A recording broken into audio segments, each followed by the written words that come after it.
Hi everyone. In this video we see some of the questions which have been asked in TRB 2013 and 18 in communication system subject in EEE branch, right? So first question is a super heterodyne receiver has an intermediate frequency of 465 kHz. If it is tuned to a station broadcasting at 500 kHz and its oscillator is operating at 965 kHz, then 1430 kHz frequency would be what, right? So we know that in super heterodyne receiver we are having image frequency concept, right? Whereas maximum usable frequency concept only we can see it in wave propagation. Fine. And adjacent channel interference is not at all associated with the receiver, and gyro frequency is also not associated with the super heterodyne receiver. So what is the answer? It must be image frequency. Anyway, we see whether 1430 is the image frequency or not. So in super heterodyne receiver, F image is given by F RF plus 2FIF, right? So what is the tuned? RF is nothing but your tuned frequency. As per the question, the tuned frequency broadcast station is tuned to 500. So FRF is 500 kilohertz. Intermediate frequency is 465 kilohertz. So 2 into 465, that is 930 plus 500, 1430. So 1430 must be a intermediate frequency. So option B is a right answer. Whereas this is wrong, and adjacent channel frequency or interference is wrong. So what is maximum usable frequency? Maximum usable frequency is the highest frequency of a wave that is reflected by a ionospheric layer at an angle of incidence other than normal, right?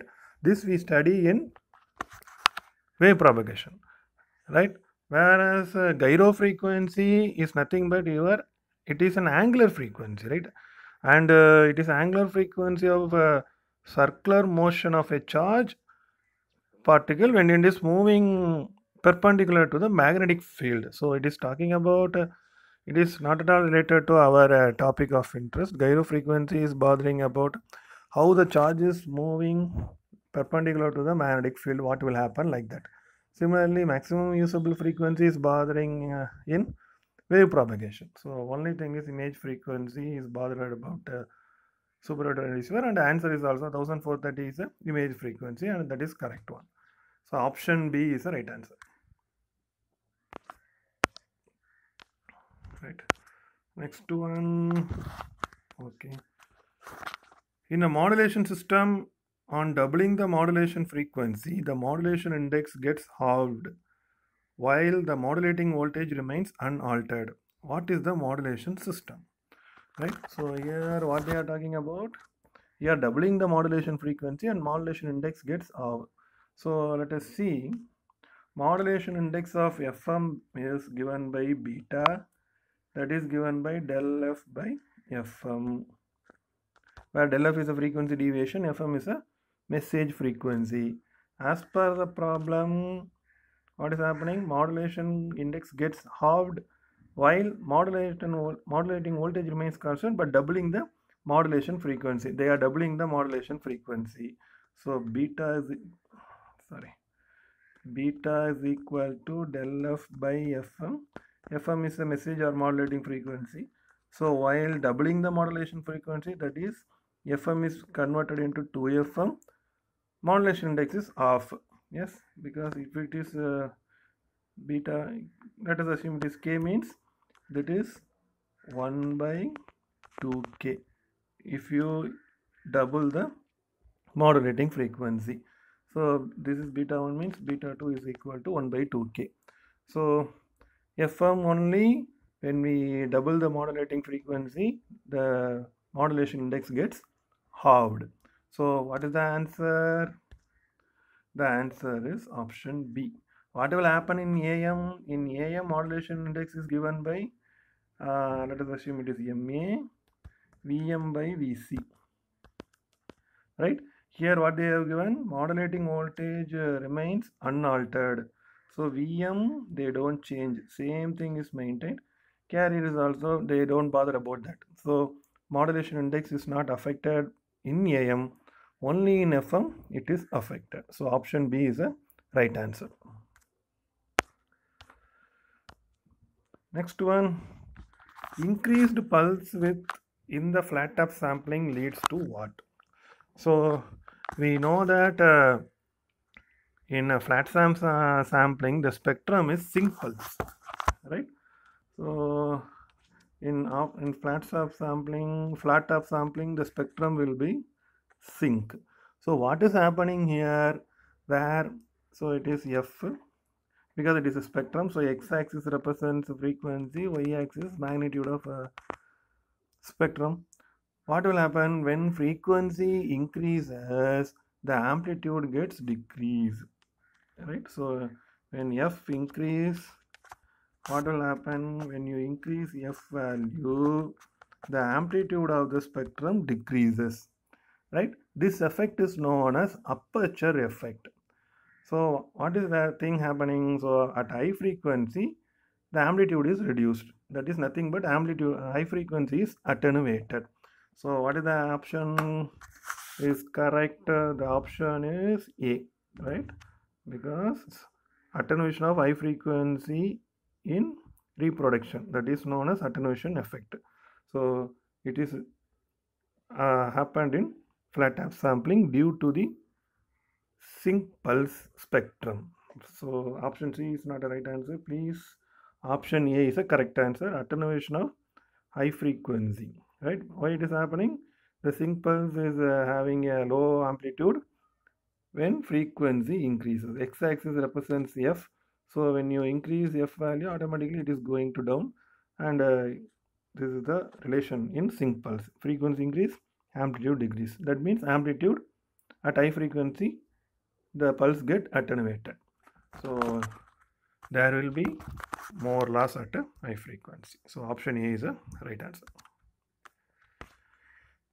And this one, consider the following statements.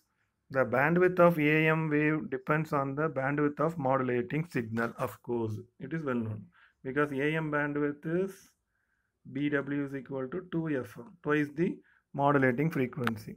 So option 1 is okay. The bandwidth of AM wave depends on the modulation index. No, it is wrong because it is depending on only message frequency or modulating frequency. And the bandwidth of FM wave for all practical purposes depends on the modulating frequency, right? So no, bandwidth is equal to 2 into beta plus 1, right, in FM. So and bandwidth of FM wave all practical purpose depends on all modulating frequency. Our bandwidth is given by 2 into del F plus FM. So it is also depending on FM. So option 3 is also right. 1 is also right. The bandwidth of FM wave for all practical purpose depends on the amplitude of the carrier. It is impossible. Here we don't have, this is a FM bandwidth. Here we don't have amplitude. Here we are having frequency deviation and frequency of the modulating signal. So for both AM and FM, the bandwidth depends on frequency of the message signal. So option B is a right answer. That is 1 and 3 are correct. So option B is correct. Next one. If a carrier wave modulated by a digital bit stream which had one of the possible phases of 0, 90, 180 and 275 degrees, then modulation index. It's a direct question. If you are having 4 phases, then it is quadrature phase keying. Quadrature is 4, right? So it is QPSK. Next one, microwave links are typically 50 km apart in transmission because this is well-known direct question, because due to the curvature of Earth, right? So this curvature of Earth is limits the line of sight distance. So we need to keep microwave repeaters only at a distance of 50 kilometer. If you go beyond that, the line of sight communication is not possible. So earth curvature is the main reason for that. So option D is the right answer. A satellite carrying antenna systems, transmitter, receiver and power supply is known as, it is also a direct question. So if your satellite is having all the things, then it is active satellite. That means the active satellite receives the signal from earth station, it amplifies that signal, and if required it will translate the frequency also, then retransmit the signal to the ground. So it will do some process, right? And it generates its own power for doing that process. That's why it is called active satellite. Whereas passive satellite, what it will do, it will simply receive and retransmit the same signal, and it doesn't do any work. Simply it acts as a reflector. So active satellite only will do all the things. So it needs power supply. So it is a active satellite. The option C is the right answer. Then a PAM signal can be detected by using, it's a well-known direct question, by an integrator. So directly we can say the answer is option B, integrator. Next one, the analog signal m of t is equal to 4 cos 100 pi t plus 5 sin 200 pi t plus cos 300 pi t. What is the Nyquist sampling rate? So here we are having three frequency component, 100 pi t, 200 and 300. But as per the Nyquist sampling theorem, we have to choose the maximum of input. So here 300 pi is the maximum. So I choose that. So I compare to general equation a cos omega t. So omega is equal to 300 pi here. So omega is equal to 300 pi. Even though we are having 100 pi, 200 pi, I don't choose, because as per Nyquist sampling theorem, we have to choose the maximum of input. So 300 pi is the maximum. So 2 pi f is equal to 300 pi. So this is the f max. This is the maximum of input. So this implies f max is equal to 300, right? Sorry, 150, right? So as per Nyquist sampling theorem, fs is equal to 2f max, that is 300. But what they ask is Nyquist rate. So that is Ts. Ts is equal to 1 by fs, that is 1 by 300 second, right? So you see the option, everything in second. So this Nyquist rate they asked. So it is fs is Nyquist sampling rate, it is Nyquist interval. So fs is 300.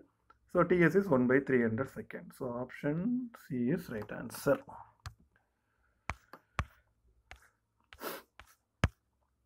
Next one, in a PCM system, a 5-bit encoder is used. Suppose each represents 1 volt. What is the range of encoder?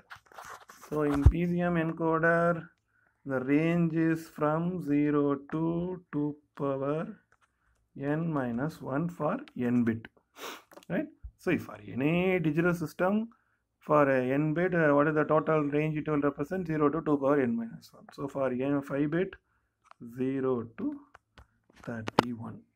So because each level is representing 1 volt. So 0 to 31 represents 0 to 31 volt. So the option B is a correct answer. I think it's over.